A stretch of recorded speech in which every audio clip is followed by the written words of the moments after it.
Baik, Assalamualaikum warahmatullahi wabarakatuh. Di sini perkenalkan nama saya Rifki Murtiani dengan NIM 2106051110050 dari kelas Interaksi Manusia dan Komputer D. Di sini saya akan mereview aplikasi YouTube yang mana terdapat 17 prinsip. Yang pertama ada user accountability. Pada aplikasi YouTube merujuk pada seberapa baik aplikasi tersebut dapat digunakan oleh berbagai jenis pengguna dengan kebutuhan dan perangkat yang berbeda. Beberapa aspek utama dari user compatibility pada aplikasi YouTube meliputi yang pertama, kompatibilitas perangkat yang meliputi platform, versi OS, dan perangkat keras. Yang kedua, antarmuka pengguna yang mana terdapat desain yang responsif menyesuaikan dengan ukuran layar. B. Navigasi yang mudah sehingga menu dan fitur mudah diakses oleh pengguna, seperti beranda, subscription, kotak masuk, dan koneksi. Nah, di sini kita dapat melihat bahwa desain pada aplikasi YouTube ini sangat mempermudah bagi pengguna untuk memahami atau sekedar menggunakan baik kepada pengguna baru ataupun yang sudah lama. Yang ketiga, dukungan aksesibilitas. Ada subtitle dan teks tertutup. Fitur ini membantu pengguna dengan gangguan pendengaran dan juga ada deskripsi audio yang mana membantu pengguna dengan gangguan penglihatan untuk memahami konten video. Yang terakhir ada konten kontrol suara. Fitur ini mengendalikan aplikasi penggunaan perintah suara. Nah, ini terdapat fitur suara. Di sini kita dapat mencari atau men-search apa saja konten yang kita cari. Dan jika kita masuk ke dalam kontennya, maka di sini akan ada subtitle yang mana di sini akan mempermudah bagi orang-orang yang punya keterbatasan. Dan juga terdapat fitur tambahan seperti mode terang dan juga ada pengunduhan video dan juga di pemutaran latar belakang.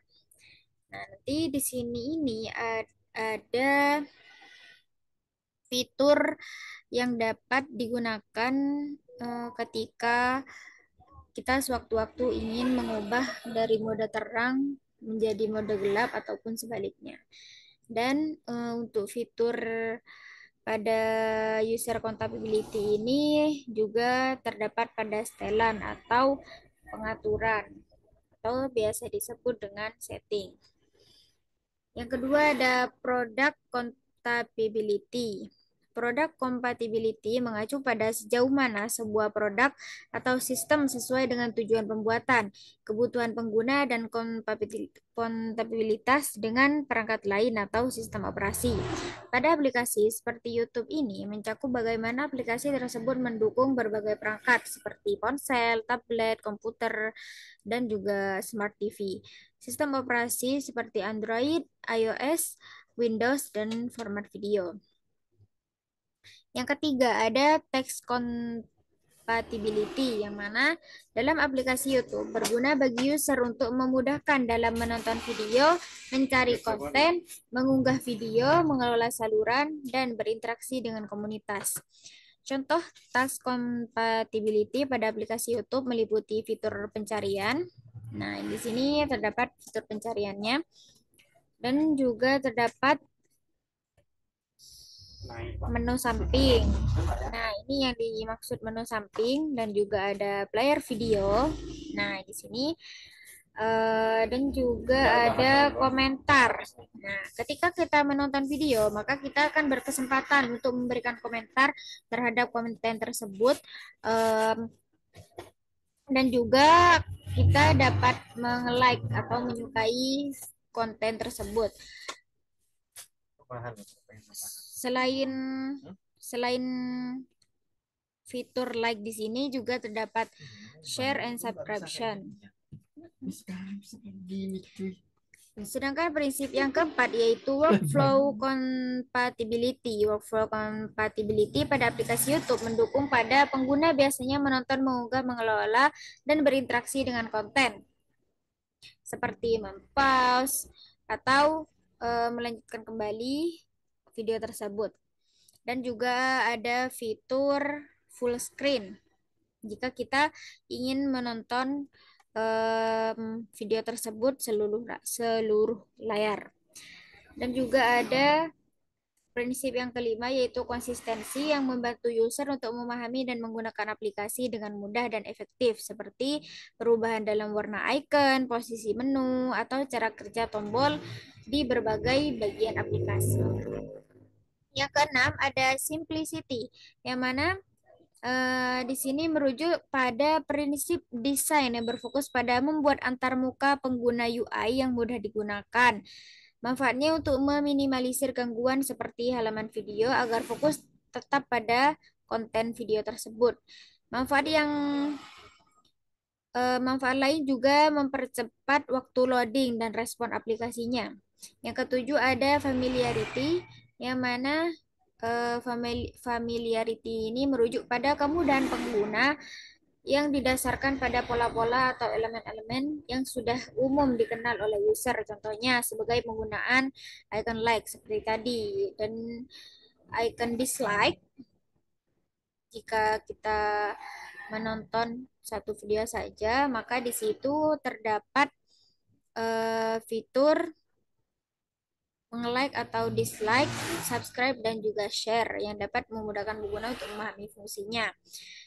Terus, nah di sini terdapat like, dislike, dan juga share. Yang kedelapan ada kontrol.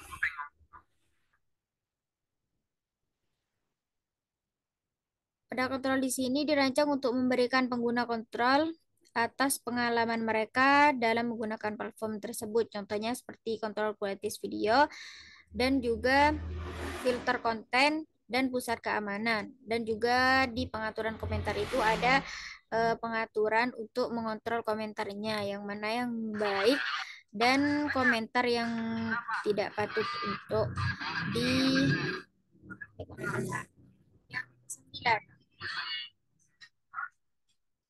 Yang kesembilan itu ada what you see is what you get, atau biasa disebut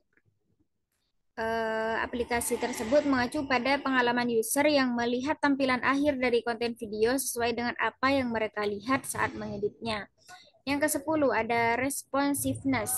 Ini mengacu pada seberapa cepat dan efektif aplikasi tersebut merespon. Dan juga yang ke-12 ada robustness. Robustness di sini terjadi ketika terdapat loading atau kemacetan dalam pemrosesan data serta interaksi yang tidak diinginkan atau tidak valid dari pengguna. Yang ke-12 terdapat invisible technology. Hal ini mencakup pada fitur-fitur yang bekerja di balik layar. Nah, biasanya ada di sini. Seperti contohnya pencegahan pelanggaran hak cipta dan pengenalan konten untuk mengidentifikasi konten dalam video seperti wajah, objek, dan juga suara. Di sini untuk prinsip ke-13 ada protection. Protection di sini untuk memberikan pengguna rasa aman dan nyaman saat menggunakan platform ini. Bahkan ketika mereka melakukan kesalahan seperti pada fitur pemblokiran dan laporan, kontrol privasi, peringatan, dan filter konten, serta bantuan dan dukungan yang mana dapat memberikan user rasa nyaman dan aman dalam menggunakan YouTube. Yang ke-14 ada flexibility. Di sini meliputi fitur-fitur yang dapat mempermudah user dalam penggunaan aplikasi. Seperti contoh, dalam aplikasi YouTube terdapat pada fitur mikrofon. Nah, mikrofon ini dapat mempermudah pencarian konten hanya dengan menggunakan suara saja. Yang ke-15 ada easy of learning. Easy of learning dalam aplikasi YouTube bisa merujuk pada seberapa mudah bagi pengguna untuk belajar cara menggunakan fitur-fitur yang terdapat dalam aplikasi tersebut dalam waktu yang relatif singkat, seperti jika ingin mengunggah video konten dan lain sebagainya. Yang ke-16 ada easy of use yang merupakan kemampuan untuk digunakan. Jadi aplikasi YouTube ini menyediakan banyak fitur-fitur yang dapat mempermudah pengguna khususnya penggunaan pengguna baru sehingga dapat menggunakan aplikasi tersebut dengan baik dan benar. Sedangkan prinsip dari yang ke-17 ini ada direct manipulation. Direct manipulation sama halnya seperti pada saat kita menginginkan mode gelap atau mode terang. Bukan hanya itu, prinsip ini juga terdapat pada saat kita ingin memutar atau menghentikan video. Mungkin itu saja yang dapat saya sampaikan terkait review YouTube pada tugas kali ini. Kurang lebihnya mohon maaf. Assalamualaikum warahmatullahi wabarakatuh.